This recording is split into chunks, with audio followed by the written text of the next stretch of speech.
त्याच्याकडून गोळ्या घ्यावं लागणार आहेत. जडीबुटीवाला देव छगन भुजबळ, देवेंद्र भाऊ बसलेत सागर बंगल्यावर. त्या बोनी एक जडीबुटीवाला ठोलाय आता छगन भुजबळ. ते डोंगरात हिंडत आहे तिकडच्या नाशिकच्या त्या, नुसते जडीबुटी गोळा करतात. त्याच्या हाताला सराटेच लागत येते नाहीत का, सराटे चिमुकाटे, त्याला काय जडीबुटी त्याच्या हाताला लागा नाही एक बी.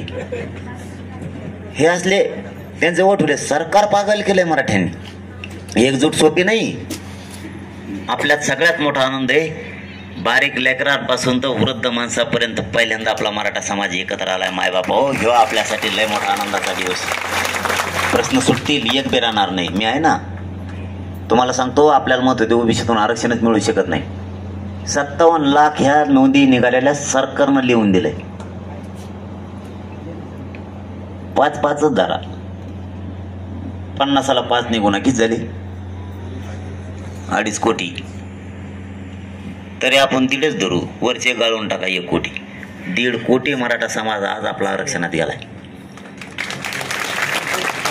एकजुटीचं हे यश आहे आपलं. आता ह्या आंदोलनातून मराठ्याच्या 10% आरक्षण पण मिळालंय, पण ते आपल्याला मान्य नाही, कारण ते टिकणार नाही. मराठा समाज मागास सिद्ध झालाय तर ते ओबीसी आरक्षणात 50% घ्यायला पाहिजे होता, त्यांनी घेतला नाही, म्हणून ते आपल्याला मान्य नाही, कारण ते उडणारच आहे. हे बळच रडत पडत निवडणूक होत टिकणार आहेत. बघा तुम्ही लिहून ठेवा, कारण ते देवेंद्र भोसले जर प्राणी देऊ. हा, बिगर पाणी पिणारा प्रत्युतलावर कोणी आहे का? एखादा प्राणी नाही ना, पण तेव आहे. हा, कशात काय टाकून पिन, पण पितो. शेतकऱ्याला मारीन, कोणाला गोरगरीबाला मारीन. मराठ्यांना न मिळणारं आरक्षण मिळालंय, हे एक काम झालं आपल्या एकजुटीमुळे. आपल्याला 10% आरक्षणच मान्य नाही, पण ते आपल्यावर लादलं. पण एक विचार केला, उदाहरण म्हणून,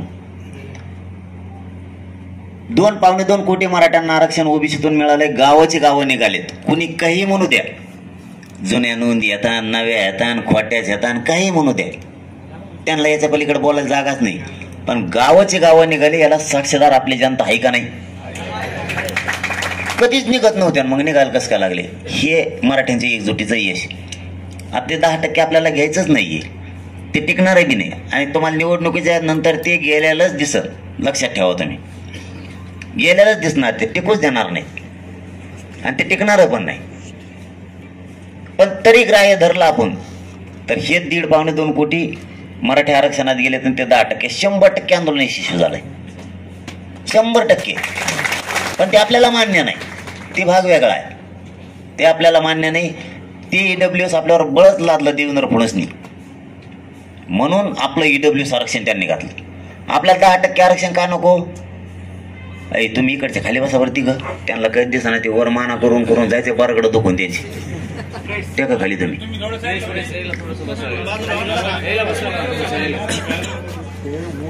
आपल्याला दुसरं काय मान्य नाही की ते टिकणार नाही. आणि दुसरी गोष्ट, ते आरक्षण फक्त राज्यापुरतं आहे, ते केंद्रापर्यंत नाहीये, म्हणून ते आपल्याला मान्य नाही.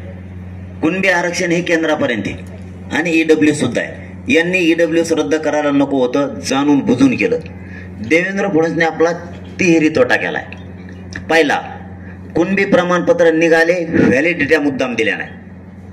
बघा बरं का, मुद्दाम व्हॅलिडिटी दिल्या नाहीत. जातीवादी अधिकारी ते देत नाहीत. दिवस बदलत असतात म्हणा, देवेंद्र फडणवीसला दमदार दिवस बदलत असतात, 100% दिवस बदलत असतात. तो अनेक बदलले म्हणा मराठ्यामुळं, तोच आहे ना. ते समुद्रासारखं काँग्रेस होतं, कोणालाच पडण वाटत होतं का? पडलं ना, काड्याची पिठी उडून गेल्यासारखं काँग्रेस कुंकुड उडून गेलं. भारतातलं माहीत बी नाही झालं. भाजप आलं, तुम्ही काय अमृत पिऊन नाही आले? तुम्ही बी त्यांच्यासारखे पाल्या पातोळ्यासारखे उडून जाऊ शकतात. मस्तीत न राहायचं. जनतेवर अन्याय केल्यावर जनता ठोत नसती, कोणाला ठोत नसती. त्यांनी तिहेरी वाटोळ केलं आपलं. कुणबी प्रमाणपत्राचे व्हॅलिडिटी होऊन द्या ना. दुसरं, एसीबीसी 10% आरक्षण दिलं, आपलं ईडब्ल्यूएस घातलं. अख्ख्या पोरांचं वाटोळ झालं आपल्या मराठीचं. त्यांनी जे पोरं ईडब्ल्यूएस मधून जे पोरांना अर्ज भरले होते ते रद्द केले. म्हणजे तिकडून पोरांचं वाटोळं केलं.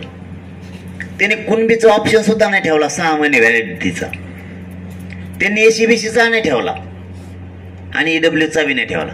आपलं म्हणणं होतं तिन्ही ठेव, विद्यार्थ्यांना जे घ्यायचं ते एकच घेईल ना, कोणचं एक आरक्षण घेईल. छत्रपती शिवाजी महाराज की, धर्मवीर छत्रपती